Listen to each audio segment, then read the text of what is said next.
咱觀眾朋友都講過，之後持續收聽提教國際，呢個禮拜新聞幕後，同大家來關心係對緬甸所爆發的羅興亞難民的問題。節目地圖為大家繞場多的專家係台視台楊聰忠楊教授，楊教授您好。你好。謝謝老師來到我們節目的現場。那我們先簡單跟觀眾介紹一下背景。那其實過去這2個禮拜，如果大家有在關注國際新聞，會發現說，我們看到很多的資訊是緬甸政府在鎮壓他們境內的羅興亞難民，造成這些難民離開緬甸境內，然後到了隔壁西北部的這個孟加拉去。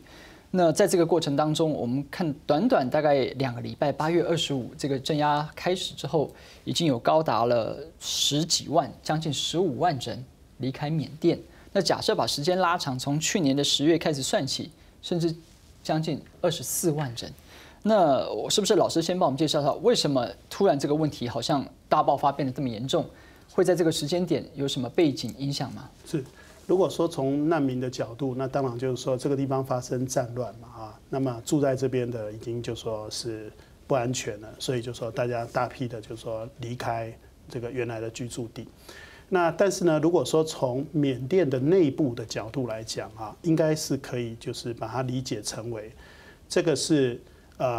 緬甸把這個羅興亞人的這個問題哈，讓國際社會來做調查。那麼這個調查委員會在之前呢提了一個最終報告。這個最終報告呢，讓這個羅興亞的這個問題哈上升到國際的這個台面上。那麼雙方面哈衝突的雙方，也就是軍方哈跟羅興亞的這個武裝分子哈，都發現了。這個議題呢是可以引起國際關注的這個議題，所以呢，這個衝突哈就變成，就是說雙方面都可能希望利用這個衝突引起國際更大的注意。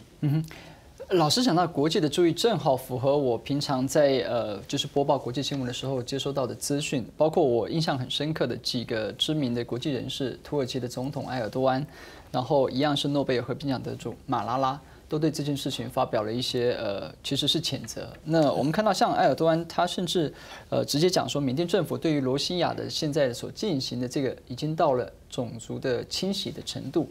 那我們講到種族清洗，其實在我們的印象當中，我們可能會直接聯想到，比方說非洲的盧安達，講到波士尼亞，那甚至講到在2戰時期的這個希特勒。我不曉得說現在羅興亞的人遇到的遭遇是可以跟這幾件事件同日而語嗎？那實際的狀況究竟是怎麼樣？那為什麼國際社會會這麼快把它定調成已經到了種族滅絕的程度？這個問題本身是個有趣的問題啊，就是說是不是就是說可以放到這個範圍裡面來考察啊？那我們先說就是說資訊上的問題啊，資訊上的問題就是除了剛剛講的這幾位知名人士之外啊，教宗也發言。是啊，教宗其實非常少啊，對於特定的這個事務哈，發表這個言論。不過呢，就說如果你仔細看這個消息，你會發現哈，教宗也好，土耳其的總理也好，然後馬拉拉哈也好哈，他們都收到了啊，就是這個別人傳給他們的資訊，也就是說這個非常殘酷哈而恐怖的這個羅興亞人受苦受難的這個畫面。那我們從這個國際宣傳的角度哈，應該是這樣，就是說現在的羅興亞人已經分布在世界各地了。那他們也學會了這個利用 Internet 哈製作影片，把他們呢就說把他們的影像傳出來。這是在過去啊羅興亞人在比較少人注意的情況下啊，完全不一樣的情況。那在這種情況下哈，就說當這個其他地方的人收到這個畫面的時候啊，會覺得震驚、恐怖啊！看到那個畫面的那個內容，像這2天我們比較明確的，就是包括說，馬拉拉在提這件事情的時候，或是老師剛才講的教宗新聞畫面會搭配，就是他們渡河在海上或在河上，那有小孩跌落在水裡，以及他們就是傳出說，會這麼做，其實是因為他們再也回不去自己緬甸的這些居住地，甚至有傳說，緬甸軍方還在他們原本離開的地方開始埋設地雷、布地雷，就是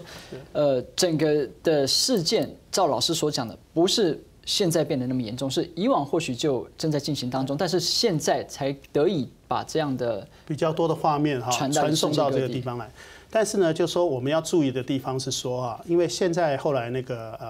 翁山書記他現在在回應的時候啊，他有說到說，這個新聞是假的。那么就说土耳其这边，他们也发现说，他们所收到的那个图片哈，其实并不是罗兴亚人的图片，所以他本来在发这个宣言的时候，他有把他的这个图片放在这上面，后来就把它撤离了。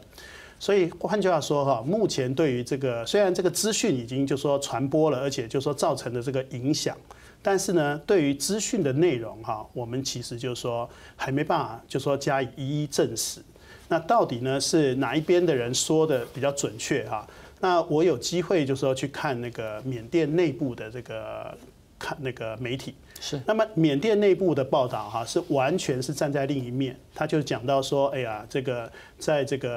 个诺开邦这里哈，他们的这个印度教的那个家庭哈，怎么样受到这个这个罗兴亚的恐怖分子的那个袭击，然后多少人就说就是整个家庭啊就是被杀了哈，这个就是遭受到很大的这个。受伤很深，那么就说引起这个全国各地人的那个愤怒，那军方只是回应这样的一个愤怒的情绪哈，去平定这个，就说要去搜查这个恐怖分子。那这个时候啊，包括老师刚才也提到，其实以教宗来讲，他很少会对于特定的这个事件发言，包括几个国际的元首也是一样。因为某种程度上，我们在看待这个事件的时候，很常听到的一个说法就是以不干涉他国内政为原则。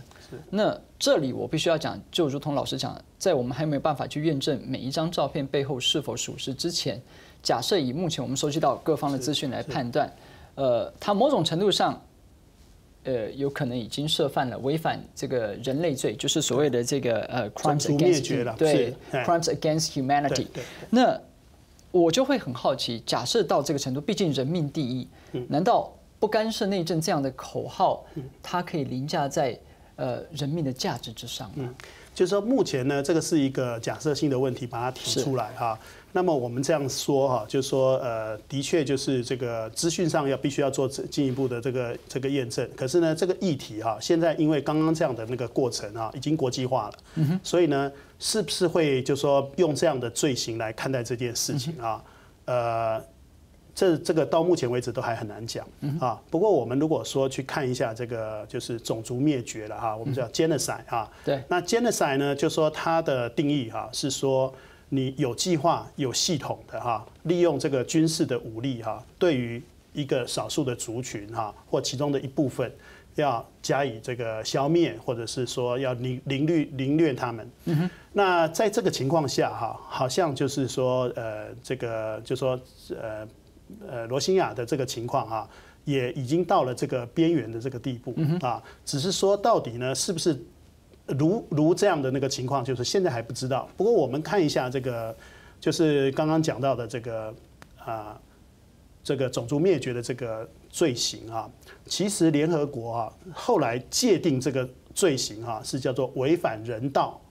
的一个罪行的时候啊，基本上就已经凌驾在所谓的内政不干涉主义的这个原则之上。是。那我们在历史上目前界定的几个重要的这种族灭绝的事件哈，从远的那个亚美尼亚，然后到纳粹，然后到卢安达哈，到波斯尼亚，它的规模哈，一般来讲是相当大的。是。大概都是用这个，就说有100万人哈，有20万人，但是呢，就说波斯尼亚大概就说差不多1万人左右。是。目前呢，如果我们看真正的死伤的人数来讲哈，就罗兴亚这个事情来讲，可能是还没有到这样的规模啊，它主要还是一个难民的问题。但它可能某种程度是从一个防范的角度，以免到这个程度来出发。那这里就像如同老师讲的，我们也想要去了解一件事情，就是说，其实缅甸的军政府跟现在我们看到这个ARSA，就是罗兴亚救世军，他们的这个对立状态，其实自己有为自己定位，比方说，当然ARSA会讲说我是武装自卫，可是在这个缅甸的政府军他们的眼里，跟老师刚才讲到缅甸一般民众的眼里，他可能觉得这无疑就是对我生命财产威胁的恐怖攻击。这就是我们很熟知的那句老话，就说某个人的眼中的恐怖分子，可能是另外一个人眼中的自由斗士。可是，在这件事情上，难道我们没有一些客观的事实可以来做断定的依据吗？那个如果从这个缅甸的内部来看哈，缅甸的少数民族哈，拥有自己的武装部队哈，这个其实是还蛮多的哈，就是它至少有6个以上的民族哈。那在上次开那个宾农会议的时候，邀请的这个武装团体啊，高达23个团体。对，所以在这个缅甸的内部来讲，这个算是普通的情形。对。可是现在呢，就是因为国际上目前只针对罗兴亚这个事情予以关注，所以呢，缅甸本身啊，对于这个武装部队的这个的指控哈升高了，直接把它界定变成是恐怖主义。对啊，那现在呢，第一就说这件事情就会变成说，大家就要到国际组织上面去角力了。现在第一个是现在在联合国哈，联合国会不会通过一个谴责缅甸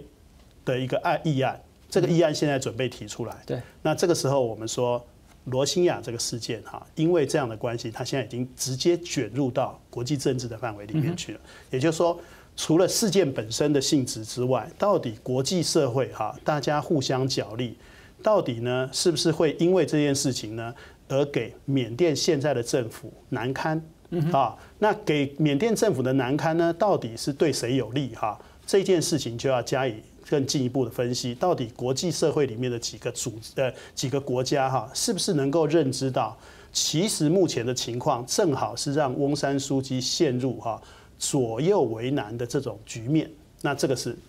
就说目前观察的重点。光这一点，我就想要请教，在 ARSA 在这个罗兴亚的救世军后面，跟在缅甸政府或是军政府军后面，分别是哪一些国际势力？是，就是说。军方啊，现在其实是应该算是翁山书记执政，对。但是翁山书记执政的时候哈，那他的宪法上已经规定了，就是国防部长、边防部长一定是由军方人士担任，不管你赢多少啊。那这个结构哈，这个是目前这个缅甸在这个民主化的过程里面，他就说这个宪法上的限制。那这个时候呢？西方国家呢，普遍的哈受到就是说，看到这些资讯哈，他觉得无可忍受。西方国家呢，反而是就是说希望能够就是说，用国际的方式来加以谴责他。但是呢，这种情况呢，正好跟翁山书记本人的这个西方哈拿到诺贝尔和平奖的这个形象不符合，冲突了。结果呢？现在呢，在缅甸政府呢寻求协助的对象哈，主要反而是像中国啦、俄罗斯啊这些国家，希望他呢能够得到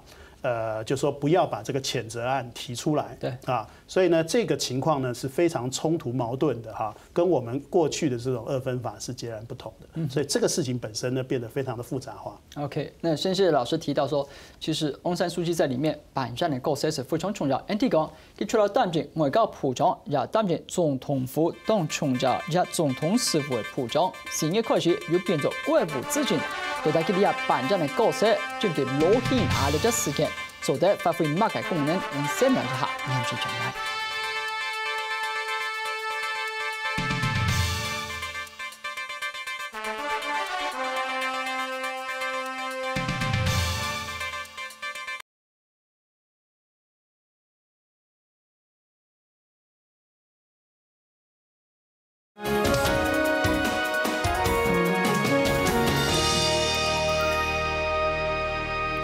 非常高转到讨论的现场，两礼拜来关心是罗兴亚被告。老师，我们刚才谈到，就是您也讲到，我说回到翁山书记的身上，其实我们看到他在去年的3月，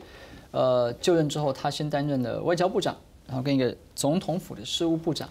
紧接着在4月的时候，他又接了国务资政。那这个名词，我们把它对照在缅甸的政务系统里面，我们可能比较陌生。它像是我们一般理解在内阁制国家里面的总理的角色吗？那个缅甸它的情况啊，在任何情况下都是在国际上啊是一个非常特殊的例子。在就现在的这个宪法的这个结构之下啊，不管他赢多少哈，那么军方呢，他已经占了这个1/4的这个席次。是。然后呢，有3个重要的部长，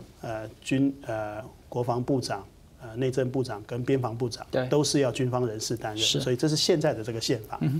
那其实这个选举本身哈，那个翁山书记是得到就是说可以说是很清楚的全民的胜利哈，因为是80%几以上的那个人是投票给他。对。但是呢，预期很高哈，但是呢，实际上他必须要负责，就是说他等于说得到一个人民的托付，但是由军政府所立下来的宪法哈。又没办法让他掌握这个实际的权利，甚至他是不能担任总统。对，所以在这个情况下呢，他设计了一个特殊的这个安排哈。对，其实包括国际社会，包括缅甸哈，大家都能够就说至少知道说，哎，情况是这样来的。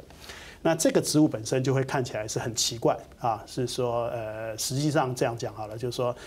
他实际上不管他实际是不是兼部长或者是不兼部长的这个业务啊，有很多事情也都是先要跟他报告，由他来做决定。那这个情况也反映了，就是说目前执政的这个民盟哈本身呢，它欠缺人才。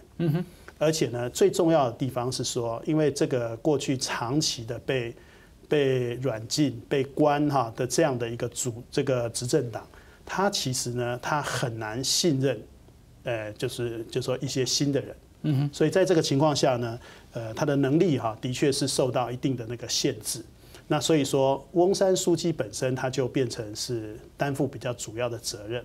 也就是说，目前在这个情况下哈，大家为什么还是会觉得说，那你实际负责的国政？你要负这个责任的原因。那我们从这个事件里面来看，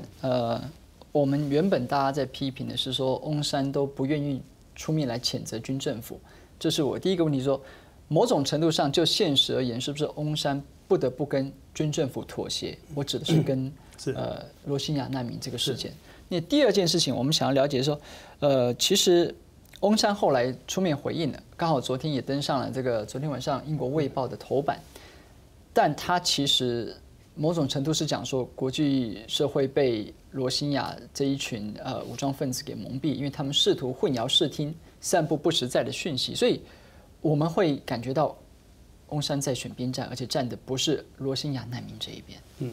那个其实如果说从职权的角度来讲哈。会造成就是罗兴亚进一步的这个动乱哈，其实呢，这个权限跟翁山书记他可以管到的权限其实是差很远。因为他不是边防部长，对，第一个就是说他没办法掌控军方，第二个呢就是说缅甸是联邦制，那目前所有的事务基本上是诺开邦本身的这个事情。联邦政府本身要管到诺开邦的那个政府怎么做哈，就说也很有那个鞭长莫及的这个情况。那所以呢，翁山书记大可以一开始的时候就说，哎，这个事情我管不到，不是我的职权范围。不过呢，也因为他呢，大家众所瞩目啊，所以他在后来就想了一个办法，就是邀请联合国呢组织一个调查团来去调查这件事情。那我们现在回过头来想，这件事情到底是对他来讲是一个聪明的做法呢，还是一个就说现在陷入这种进退维谷的陷阱？是看起来现在比较像是后者，因为呢，这个刚好国际社会来做这个调查的时候啊，其实给他们的那个结论的那个建议哈，是跟缅甸内部的角度不合的，就是说缅甸呢大大小小各个不同的族群哈。基本上不把罗兴亚人当作是缅甸的族群的一份子。他们说他们是孟加拉人，对孟加拉来的移民，孟加拉来的穆斯林。那但是呢，国际就说这个最终的报告给他们的建议哈，是说你要给他们这个公民权，要去检讨你的国际法。对这件事情呢，就让翁山书记本身就陷入一个两难。没台阶下了。对，那在这个情况下呢，也在这个情况下呢，这个。冲突的这两方都发现这件事情呢是可以让翁山书记难堪的一件事情，也就是说，今天只要有一点点的那个冲突啊，这个具有武装能力的这两方都会希望这个冲突扩大，那这个是造成今天这件事情这个悲剧扩大的。最重要的这个原因，那你说呢？说就是他是不是就说都不愿意做任何事情？你从他的那个努力，你知道说他的确想要解决这个问题。那但是呢，国际社会在国际的那个，就现在已经进入到这个媒体战争了哈。就国际媒体在访问他的时候，他后来也抱了不平。他说：“你们来访问我，那我就花了这么多的时间回答了，我都有回答，我站在我的角度怎么回答。可是呢，你们说我没说什么，是因为你们没有报道。就说你们只想要听到你想要从我嘴巴里面说出来的东西，你们并不想了解我们实际上的状况。”就这句话，我会引用一段那一天在《华盛顿邮报》9月1号的社论，他们一开始讲了一句话：创造一个没有人流离失所、无家可归、陷于绝望的世界，每个角落都是真正庇护所的世界，人们有自由和能力活在和平当中。这不是《华盛顿邮报》社论自己写的话，这其实是当时翁山苏姬好不容易去领了诺贝尔和平奖，他致辞的内容。所以大家就拿这一段话来检视翁山苏姬现在面对罗兴亚这个状况的时候，大家会觉得说，我们是不是不该对这位和平奖得主期望太高了？大家的失望是来自于之前对于这个翁山苏姬过高的期望吗？是，就是的确他这个情况哈是很困难的哈，就是他该怎么做哈才能够就说符合这个预期。其实呢，这个可能正好是国际社会哈一面倒的，就是说不了解这个缅甸实际上碰到的状况，那么只从这个结果的角度来看它，那到最后呢，引起就是说让这件事情变得更严重，因为它现在已经卷入到这个国际政治的这个纷乱里面去了。那回过头来看这个就是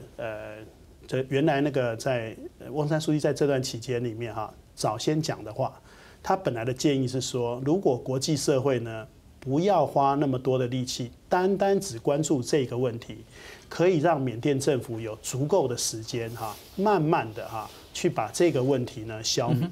那如果你现在回顾那个罗兴亚的这个事件哈，这个其实是长期的这种就是说冲突、种族、宗教的冲突啊，造成的这个世仇，本来就没有办法在短的时间内解决，但现在看起来啊，缅甸政府啊，翁山苏姬所领导的缅甸政府已经完全没有这样的时间哈去做这样的问题的解决了。那但不能否认这个事件之后，让翁山他原本自己所建立的光环，暗淡许多。我想这个是我们大家看。那我们必须要讲说，其实，在每一次这样的一个冲突当中，我们不是像老师讲的只看结果。假设我们回到他自己文化跟政治的背景里面，那我们就会好奇想说，其实我们每次在讲到难民的时候，我们可能直觉会对照是，比方说叙利亚的状况，它一样有这个穆斯林的问题。可是为什么我们在看罗兴亚人的时候，其实在两相对照之后，会发现好像这一群穆斯林他显得特别的弱势，是因为他处在东南亚这个环境里面嘛？那假设要把宗教问题拿出来提的时候，其实全世界最大的穆斯林国家就在东南亚，就是离他们不远的印尼。那怎么宗教没有变成是一个协助的力量，是让罗兴亚在当地的环境当中显得孤立无依呢？在过去几次的这种种族冲突里面啊，宗教啊，特别是跟穆斯林有关的这个宗教，的确是一个议题啊。像波斯尼亚本身就是这个穆斯林是受害者啊。那么在这个在罗兴亚的这个事件里面啊，它比较复杂的地方是说，当初在殖民统治的时间里面，这个罗兴亚人被引入到这个诺开邦啊。的确是有这个少数统治哈，然后呢，利用少数人哈去制造暴乱，然后呢，就说去统治这个地方。对，所以换句话说，他们的仇恨啊，就是罗兴亚人跟这个诺开邦的那个佛教徒的仇恨哈，已经超过了就是将近100年的时间，超过了好几代的人。那你要让他们一夕之间哈，就说接纳他们变成当地人哈，住在那个当地，其实是有困难的。那这个时候，任何一方哈对他们有过激的那个要求哈或压力啊，反而会让这个事情复杂化。这个就是今天罗兴亚问题啊最困难的地方。老师，我刚才讲这个叙利亚例子是，比方说我们讲 ISIS 好了，大家会谴责 ISIS， 但是大家对于在叙利亚境内的难民是抱持同情的。可是现在在罗兴亚这个例子上，我们看到就是我们好像把武装分子跟罗兴亚难民绑在一起了，我们没有办法把两件事情抽离，我们没有办法指责为什么会变成这个样子。就是说最早的时候哈，罗兴亚的问题出现问题的时候，本来还是一个内部问题，后来呢，国际介入的第一件事情哈是那个就是这个贩运人口的人哈的这个系统进来了，把他们引到其他国家去，所以包括就是去到马来西亚、去到印尼哈、去到那个其他的穆斯林国家。那这些国家呢，其实呢也都不把这些，就说也都不是真正的就是要把这个部分接纳他们。所以这个问题呢是复杂。如果你连缅甸跟孟加拉哈这2个国家都没办法安置他们什么。